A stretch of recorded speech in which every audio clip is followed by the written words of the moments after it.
amazing how people think they can do marriage without Christ. I mean, how can you do marriage without the one who instituted marriage?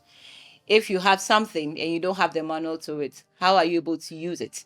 So welcome to the Onyx Show. It's another exciting day, and we are grateful to God for giving us this lovely day.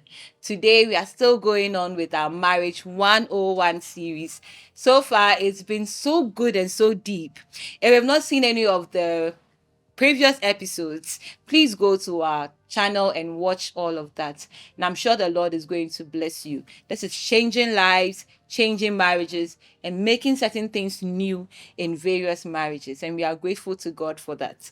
Today we'll continue with our discussion. We are doing the shoots from the studios of Anchor Media, Anchor Photography. They are everything photography and more. If you want anyone to take a shoot of you for your birthday, for your wedding, everything, they are there to provide for you. And also a great thank you to Madam Gifty of Aqua Makeover Studio. Makeup extraordinaire. Bibia makeup. She's there to give it to you. She's very calm and very welcoming. Then I'll put on makeup. Dear friend, she's ready to render it onto you. Natural kakra, glamour kakra, everything in there. So before I introduce my guest, let's go for a quick break. We'll be right back. The Onyx Show.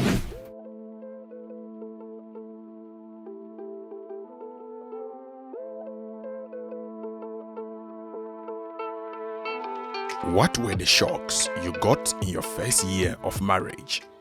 Shocks in the first year of marriage. This one, realizing we're going to live forever. Now when I'm sleeping, I have to be mindful that there's somebody. First year shocks. Well, this may sound trivial, but it was really a shock. I used to hear it when I was not married. Toothpaste. The one I remember very well is when we got married, my husband, as I said, he's a police officer, and sometimes he goes for 24-hour duty or 12 hours duty. Okay, so before I entered into marriage, I just felt I had to cook all the time. I had to be good at my cooking. There were some kind of standards set by society that you felt that if you didn't adhere to it, your marriage wouldn't work. But I realized that he wasn't much of a heavy eater at night. Lying next to me,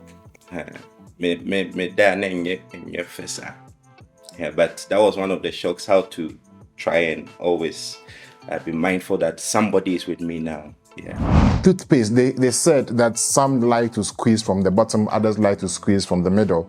I happen to be the one squeezing from the bottom, and my wife was the one squeezing from the middle.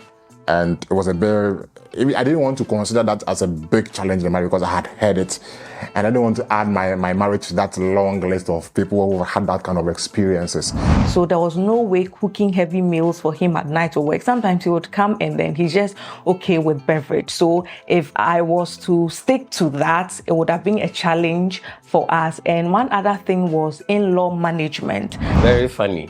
Then maybe I'll add two more. When we got married, my wife had lived with a few family members because of school.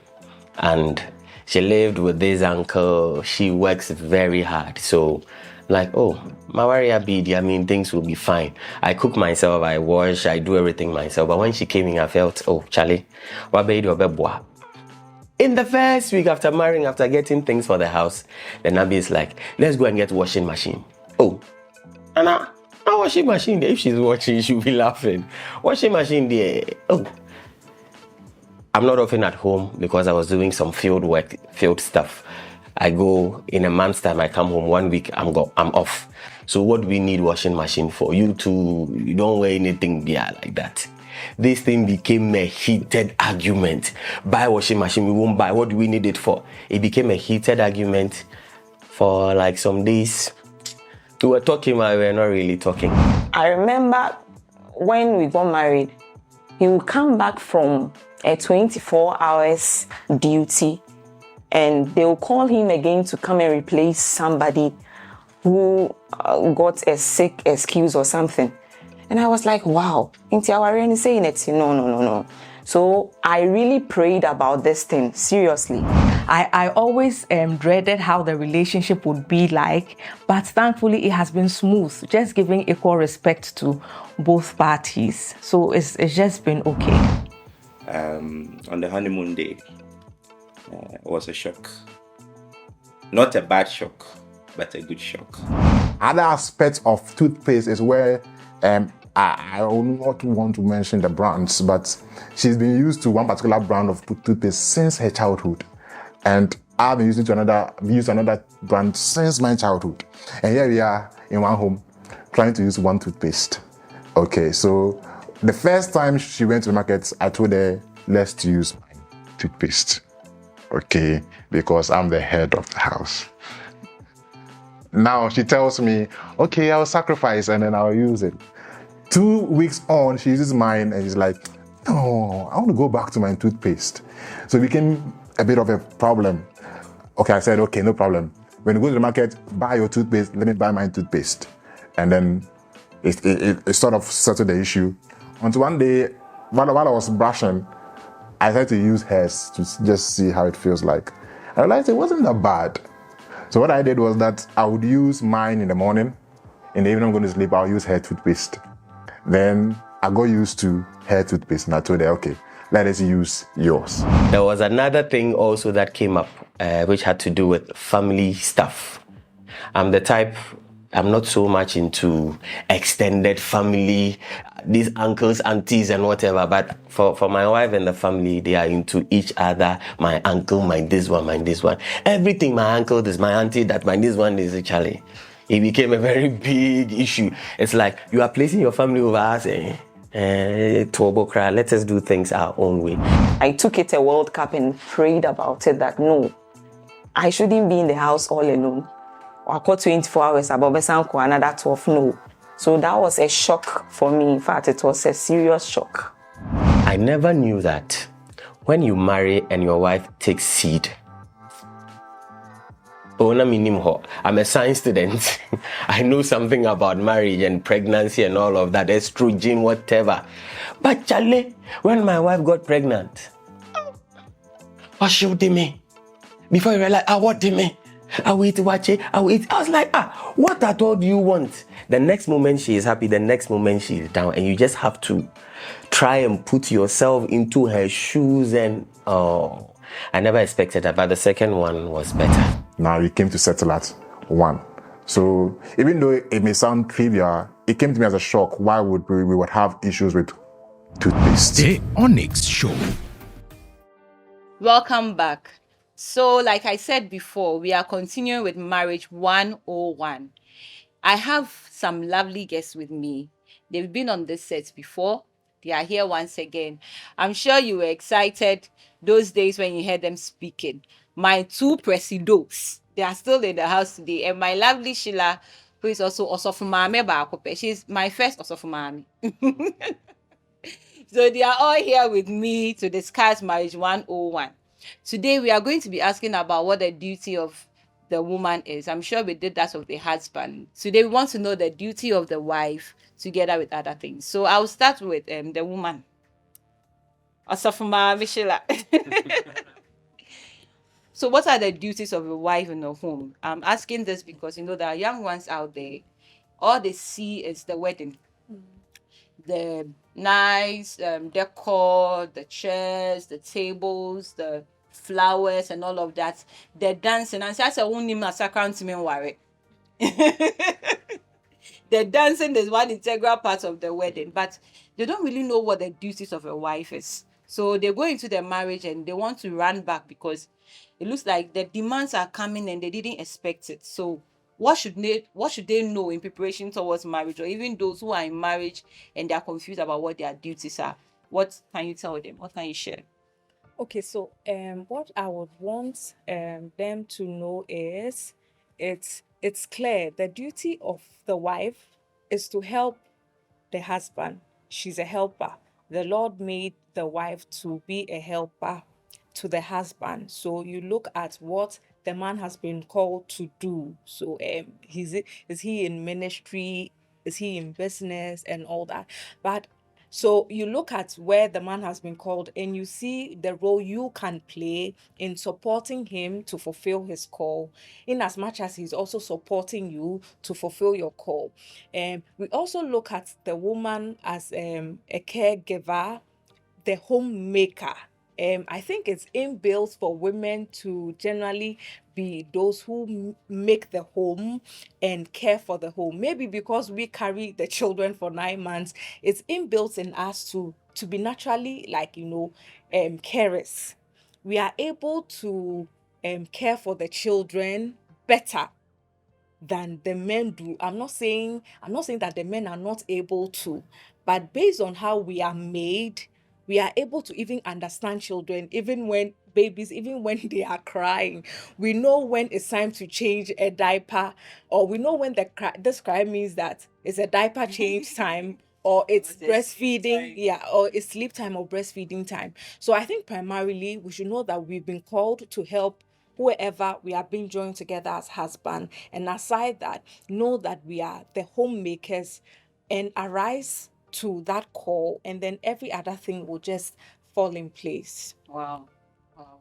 So our recent anniversary Ita. What do you also have to say about that? Yeah. So I think that the role of the woman is very important in the home, and without it, the whole institution, the home, and everything in it would collapse. As Omishela said, the woman is the homemaker, the manager. Usually, I call her the COO, the Chief Operating Officer.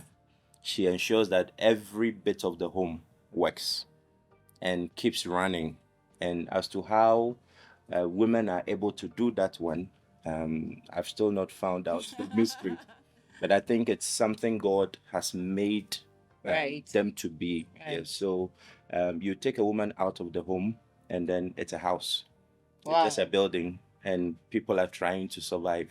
But the moment they are there, it turns into a home, a place where children would want to always come back, where the husband would always want to come back, a heaven where they refuel so they can go out there and impact again. So the role of the woman is a heavy one. I mean, she's right there supporting the man to ensure that the purpose of God is established in his life, in their lives, and even with the children. Wow. Yes. Wow. Thoughtful. What's your take on this? So, Eve was taken out of Adam. And Bible says that after God formed the woman, he presented the woman to the man. If he took the rib from where Adam was and formed her from the same place, Adam would have just seen her. But God says that, Bible says that he presented the woman to the man. And look at something. When Adam woke up, he was the first person to talk. Hey, bone of my bone, flesh of my... The woman kept quiet. She knew, this is my philosophy, she knew the assignment upon her life. That's how I see it. After seeing all the animals and everything God had created, and told Adam that you are the one in charge of all of these, and God says that if you are the one going to help this guy to do this whole work, she couldn't do anything than to just keep quiet and then watch the guy talk, because she could see the weight of the work that she's supposed to support the man to do. So the first point of call, you want to marry, you should get to a place where you know the assignment upon the guy's life. What is he about to do? A lot of women want to marry. They don't even know what the guy wants to do in life. They have no idea what his aspirations are. For me, that is where it starts from. Because you get to know him before you get home. Then it begins from there. Now, when the primary goal of the guy, the vision or whatever purpose for which, he's getting attached to you, when that one is missed, what are you there for? So I believe that one of the things that women should know is for them to get to know what the husband is about. What does he want to do? Then you find your place there. When children come in, praise God, it gives you another responsibility. But I think that you should know what God has given him and then be ready to, help him to achieve it. Again, before you go to the second point, I just want to ask a question on the first one. So at the end of the day, for instance, if maybe my husband wants to build an IT company, I don't really have knowledge about all of that. It's not like ministry that we are all called to do. So at least with me one or this way or that way. But in the more secular environment where the guy is like most in the secular world focus on being the top CEO or top something, how does the woman really help the husband to be able to achieve that? Great. It doesn't hurt to know little about something your husband does. If a husband is a football fan, let's say it is out of that he makes his business or something, it doesn't hurt as a wife to get to know what he does in his area. Yes, you may not be an expert in that area, but you having a fair idea what he does gives you that room for you to engage him sometimes. Men can be so glued to what they want to do so much such that if you bring any other thing and it's not a talk around what he is doing, I'm telling you, he's not ready for you. So sometimes it helps just to know what he's doing. It's like ministry. Most often is the men, let me in quote, is the men who feel called or it is God calling them. What are you? That you have to get to know something about ministry, get to know what they do, what their roles are, and then you fit in. So you may not be an expert in IT, in business, whatever, but at least you can have a fair idea about what the person does. Number two, all men need encouragement. No one will do something great without going through some form of struggle or hustle. So if your husband is into something, even if you don't understand, it will be good to encourage him. How far with what you have been doing? You wanted to do this. I mean, how far? Akusi saying, do you have any timelines? Are there anything I can do to help? Sometimes you just have to organize their documents for them, just for them to know that, Charlie, you are with me in this. I started working with an NGO before we got married. My wife has no idea about these things. But Bisa, how far were you able to finish your reports? Were you able to engage these people? Then you explain something, then she has a fair idea. At least you know she is with you. So I think these are some of the things that we can do. Then back to the home. Let me say this. Most often than not, a lot of married women who are blessed to have children, once children come in, they think that husbands are secondary. The children should be first and then the husband. But that is not how it is. God would have brought children alongside with Eve and told Adam that this is your wife and these are your children. But he just presented Eve to Adam. They had to start, and then later Cain and Abel. So you see, we have to. I believe that the woman's role, after helping to push the man's vision, to also make sure that husbands are also welcome in the home, they feel comfortable. Men can cook all right, but when you cook, it is better. It is better. They have to eat and eat. So supporting the headship assignment, spiritually supporting them, make sure they are also okay, they feed well, you take good care of them. Let me end it here for the sake of right. So I think that these are very great points that you've made. A lot of women or wives don't even know that. I heard something that was very funny, that someone got married and then went back to her counselor, I think after a week or so, to say that she can't marry again. Wow. Why? She said she didn't know she has to cook every day. And the counselor said, you do know you have to cook every day. So when the husband is going, what do you think he's working with? Is it not food in his body that you're working with? So like a lot of things are there. I always say that I was not from a wealthy home. I was not from a wealthy family, but the way I saw my mom take care of us, it gave us some sense of I said that I'd be kakra, because she'll go out of her way to do things for you. Even at a point when I was working, my mom used to wash for me. You see me Saturday going for weddings, but Monday I'll still get something to wear because my mom will wash for me. I am at a point she will not even allow you to cook sometimes. You have to force to cook. And my husband used to say that those days when he was dating me, all the time I'll say, oh, mommy is preparing something. He never heard me say I'm going to prepare something. And I'm like, oh, she wants to do it, that's why she's doing it. And because of that, it shapes your orientation. So when you're going into the marriage, you have some perception as a wife that, okay, this is what I'm going to do, but I mean, you enjoy some luxury one way or the other. So at a point when I wanted to get married, I was scared because I was not ready to take all this responsibility. I have to make sure my husband wakes up on time, not to be late for work. That I know, so yeah, my duty.